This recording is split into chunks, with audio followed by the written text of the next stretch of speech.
Hello, welcome to my official YouTube podcast, Gaurav here. So, the final T20 have been wrapped up by Team India after winning the match by 45 to 46 and whatever it was. So, I've been joined by none other than Michael Wagner for the final time in the series. Michael, welcome back. Yeah, thanks. Good to be back.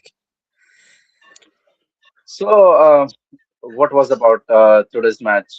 What do you want to discuss about today's match? Was it about the bad bowling and by the New Zealand, or it was um great batting by Team India, especially from Ishan Kishan or Suryakumar Yadav? Well, I mean, I think it was great batting. Like they've obviously done their homework. Um, I mean, you look. If you were to say at the start of this match, who are the best bowlers? Who's the best T20 bowler from each team?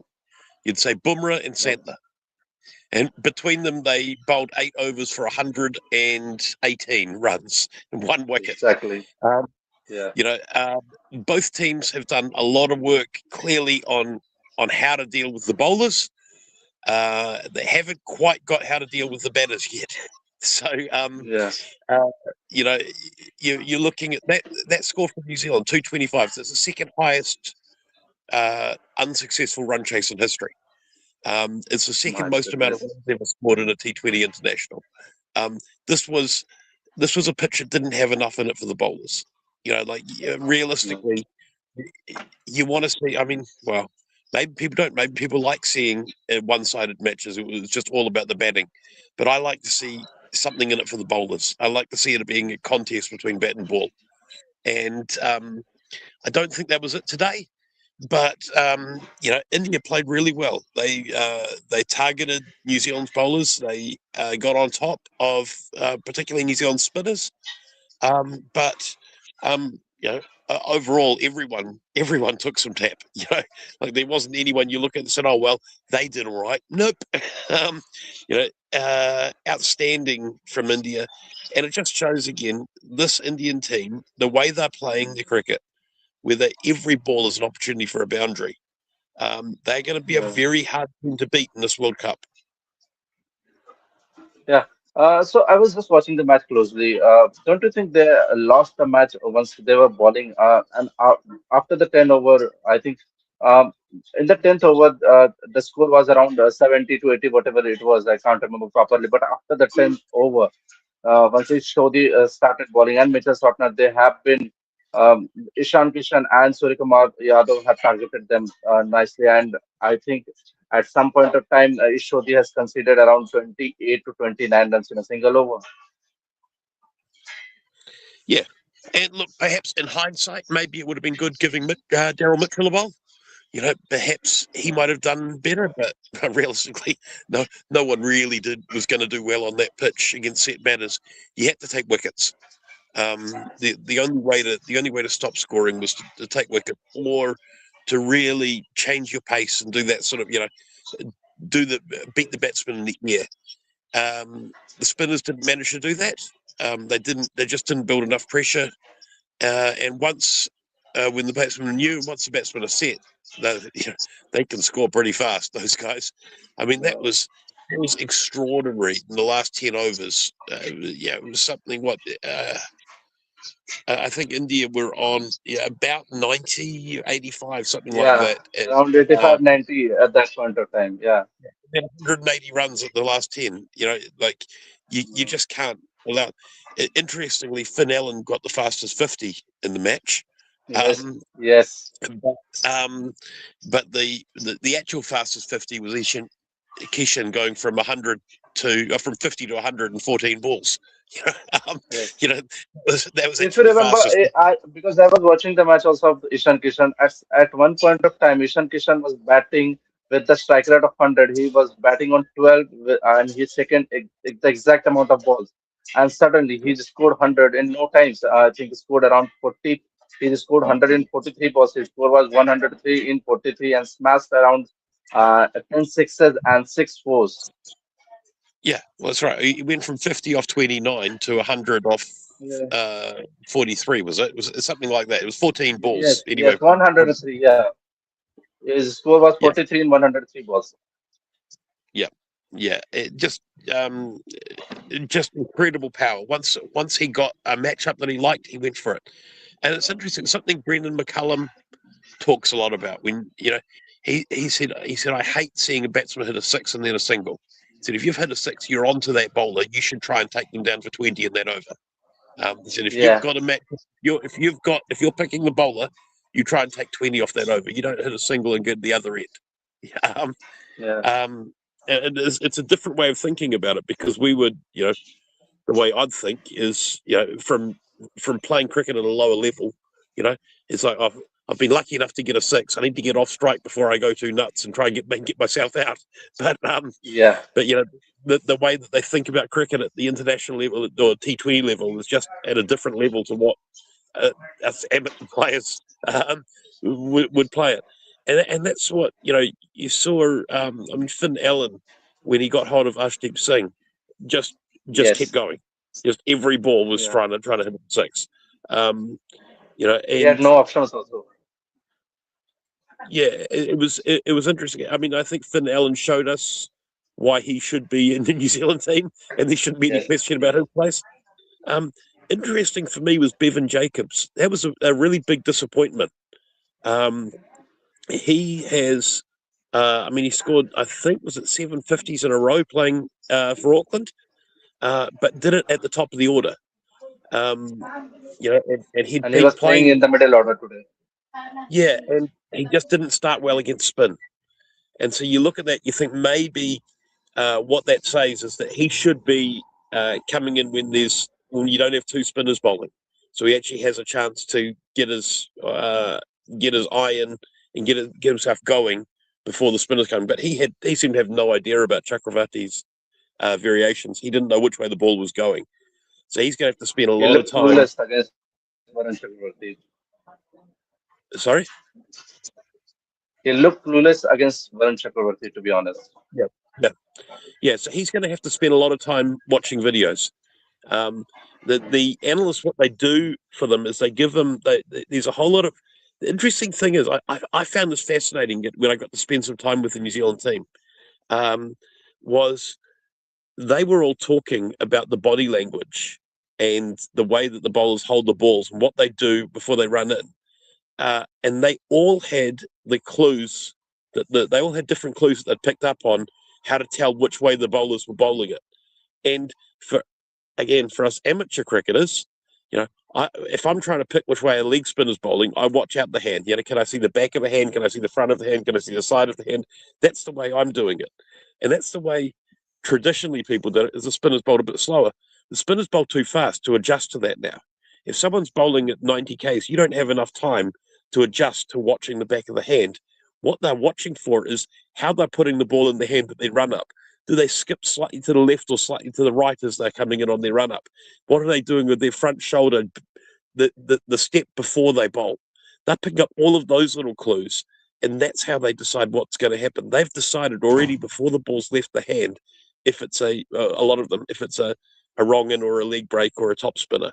Um, it was interesting, most of them, and then they were all talking. Then Kane Williamson said, "Well, just watch the ball in the air and figure out which way it's spinning." Brandon McCullum said, "I've never been able to see that in my life. Which way the ball's spinning in the air. Someone who's got an incredible eye. Kane Williamson he just watched the ball in the air and see which way it's turning. But for most of the players, they're watching. They pick up all of the clues before the bowlers let go of the ball. They've already decided what it's happening." And there was an interesting study done in Britain where in England, they're using a bowling machine. And almost none of the players could play a bowling machine that was bowling at 135 without having any visual clues as to when the ball was coming. It was just too fast for them. 135 was well too fast for any of the international batsmen. And you think, well, and they can, because they're not watching the ball coming with no clues. They're already decided before the bowlers let go of the ball what it's doing often. And they've got a lot of information. All they're doing is just adjusting a little bit. Um, and so it's fascinating just how much of that stuff. So Bevan Jacobs is going to have to spend some time watching their videos, watching the run ups, figuring out what's happening, because at the moment he was a sitting duck. He had absolutely no idea, and and that's a wake up call. That's what international cricket's about. You come to the next level, you discover that you know what was able to dominate the bowlers in domestic cricket. Suddenly, you need to find a new level for your game, and that's really healthy for him to be able to discover that. Uh, I know New Zealand had a bad day in the bowling, but still, Lockie Ferguson did make a difference, and that's why you were telling in the earlier videos that Lockie Ferguson needs to play in this team. Yep. Yeah, and I think so too. I do think that uh, Kyle Jameson, he's very good in some conditions, but I don't think he should be playing in this side at the moment. Not unless there's an injury. I think you've got Duffy and Henry opening, and then your middle overs enforcer is Lockie Ferguson. And I don't see. I think Jameson just gets a bit expensive. Because the other thing with Kyle Jameson is a lot of guys get top edges and they travel for 4 or 6. A top edge in a test match and it goes to the fielder that's ready for it. And that they're hitting it so hard in T20s that the top edge carries, and because he's so tall and gets so much bounce, those top edges just end up hitting 4s and 6s. So even if he's slightly on top, he's still conceding lots of runs. Um, and he wasn't on top. When he's not on top, he's in no danger, and he concedes lots of runs. So I think there needs to be some thought about what's happening with him. But the other thing is that Santner and Sodhi, they've both they're both going to have to do something different because neither of them are being as effective as we've known them to be. Um, and that's something that New Zealand Especially, possibly need. especially Mitchell Satner, especially Mitchell Satner, not been effective Yeah, in this series apart from the last T20 he has played. yeah. The fourth match he got on top, Yes, but yes. so he hasn't had a point where he's actually put the batsman under pressure really, and that's not what we're used to. So it'll be it's interesting that it was at sea level that he did quite well, where you do get that little bit of extra humidity and the bit of extra drift. And that in Vizag, I mean, Vizag is not New Zealand conditions, but it's perhaps closer to New Zealand conditions than most of the Indian grounds, um, and particularly about the air and the way that the sea air. You've got the tide plays an impact on proceedings in Vizag that certainly doesn't happen in the the tide's not going to make much of a difference in Delhi, um, but um, but that's a little bit like the grounds he's used to playing at in New Zealand. Where you've got a lot of coastal grounds, and so I wonder if that might have been some of it. Um, that he was able to use some of those skills that he's developed. It'll be interesting to see though as well if he's holding back some of the things for the World Cup, because it could be that we've seen before him suddenly pull out a variation that no one knew that he could bowl. Like he's got a very good carom ball. Didn't see him use that. He might be saving that one up for the World Cup. So we'll see whether or not there's a little bit of foxing going on as well.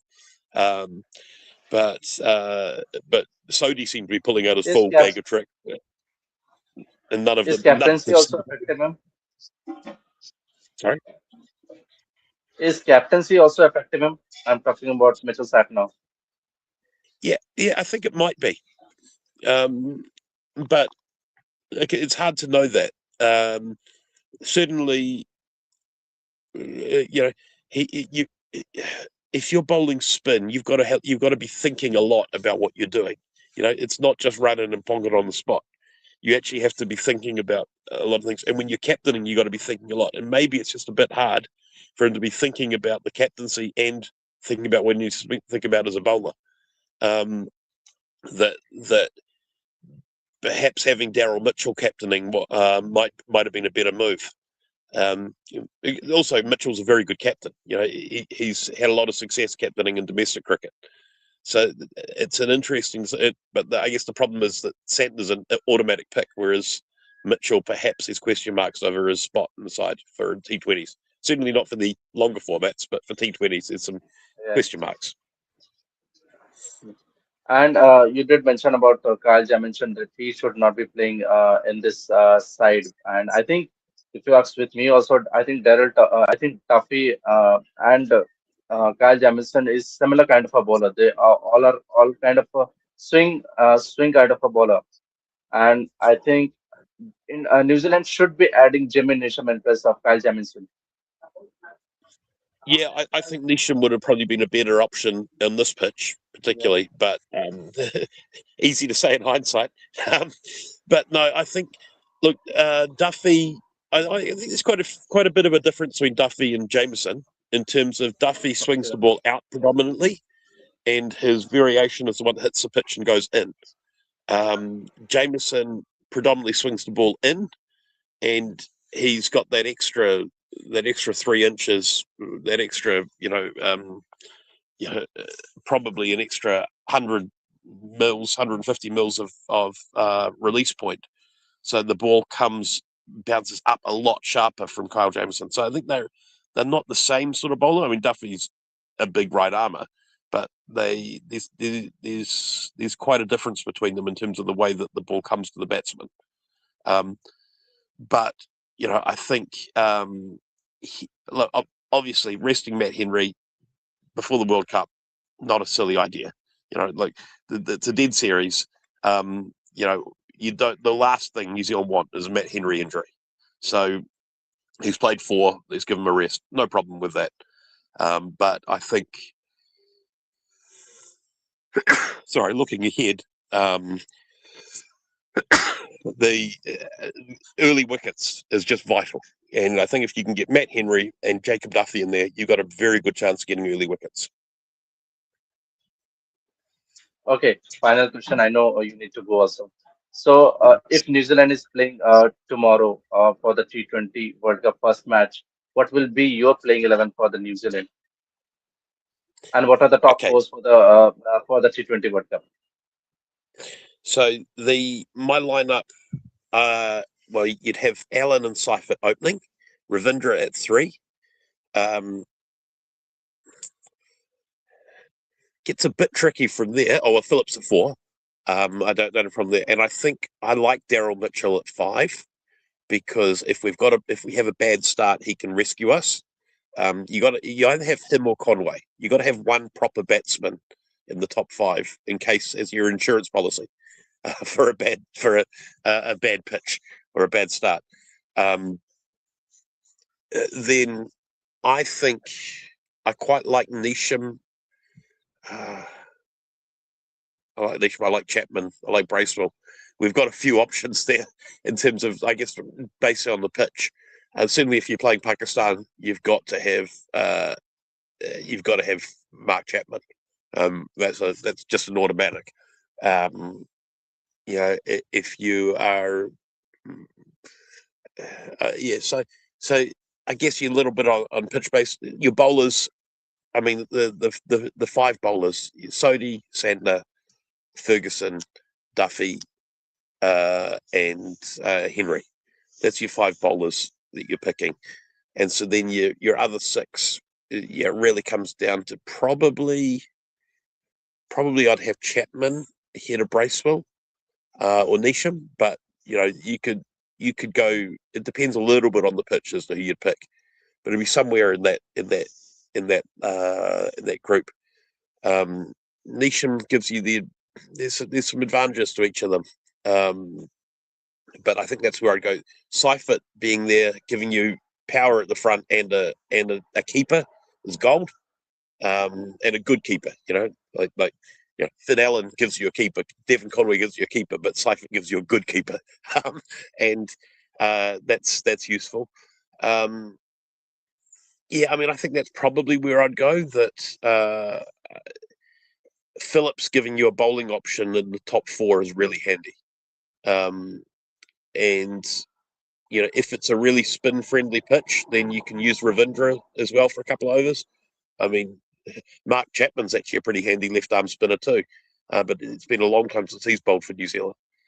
So I think there's a little bit of balance there with those sort of sides. I think if they're a really spin friendly pitch, you probably bring in Michael Bracewell. Um, but I think New Zealand's got a pretty good squad for this World Cup. It's just a case of using it. And to be honest, it's a case of trying to hoping that some miracle happens and India gets knocked out and we get a decent chance at winning it.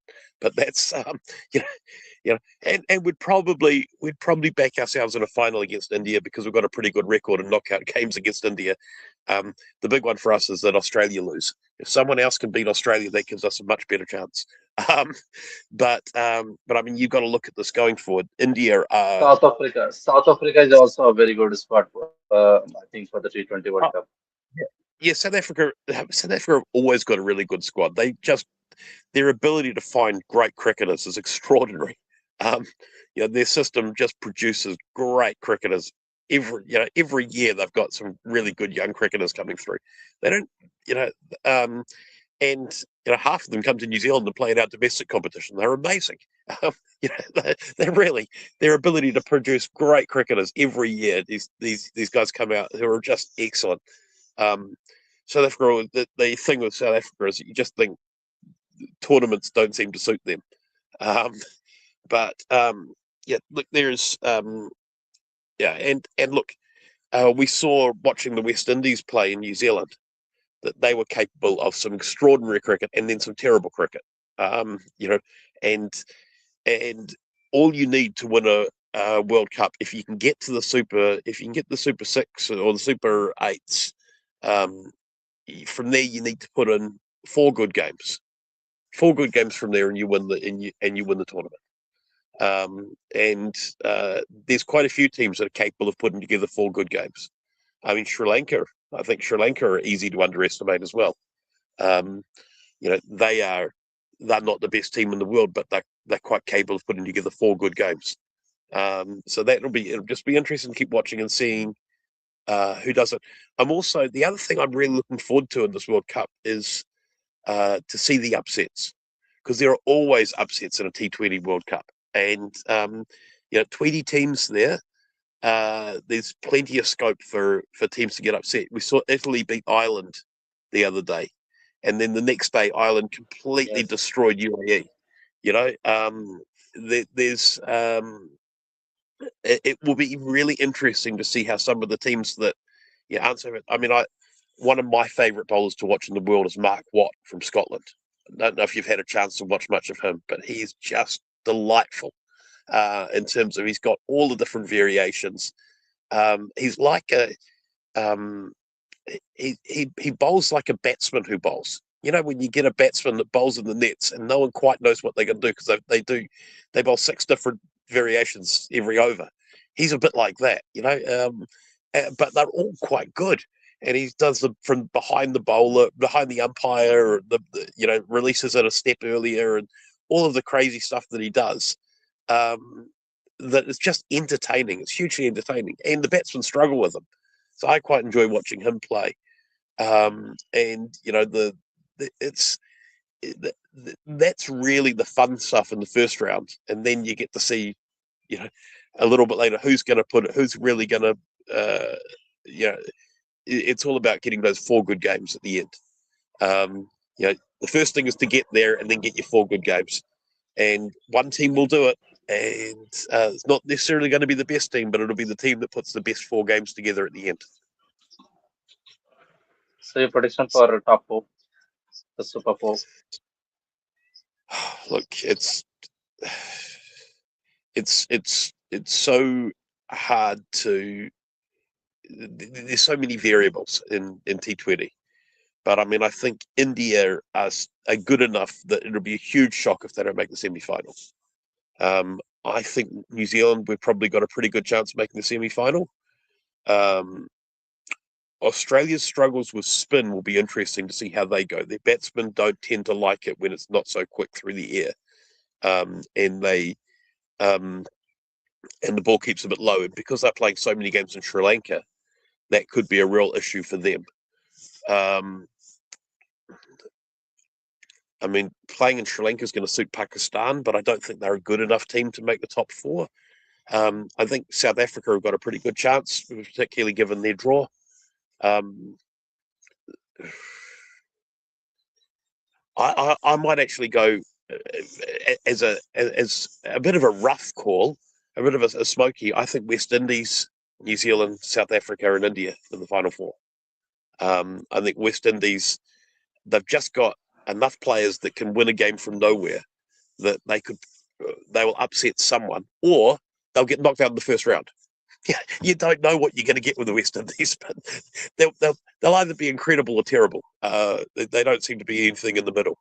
So I think that could be my final four. And who will be the dark horse? Well, I think West Indies are the dark horse. You know, West Indies. Uh, you know, I mean, I think they're probably like 300 to 1 with the bookmakers. You know that no one's expecting them to win. But they've won 2 World Cups where no one was expecting them to win. Is that they're a team and they are packed with quality players. They're just not necessarily guys that gel together very well, and they have They're lacking with the great. bowlers. Well, yes, they are, but in some ways, on those sort of pitches, it's not about your bowlers; it's about your batters, and they've got power all the way down. Um, so it'll be interesting to see also what the pitches are like. There's always a bit of a difference when the ICC send. There's always a bit of a surprise on the pitches, so it'll be interesting to see what happens with that. But if they are batting friendly, then the West Indies really come into their own, because then it really doesn't matter too much who your bowlers are. It's about who can hit the most sixes, and they're pretty well placed to do that. Thank you, Michael. It was a pleasure talking to you. I hope you will join in the T20 World Cup. We'll be sharing your point of view. We'll be taking your point of view during the New Zealand. If New Zealand did manage to make in the Super Fours, or even if they are playing in the league matches, we'll be taking the review for that match also. So thank you, Michael, Yeah, for coming up. Till then, guys. Yeah, go ahead.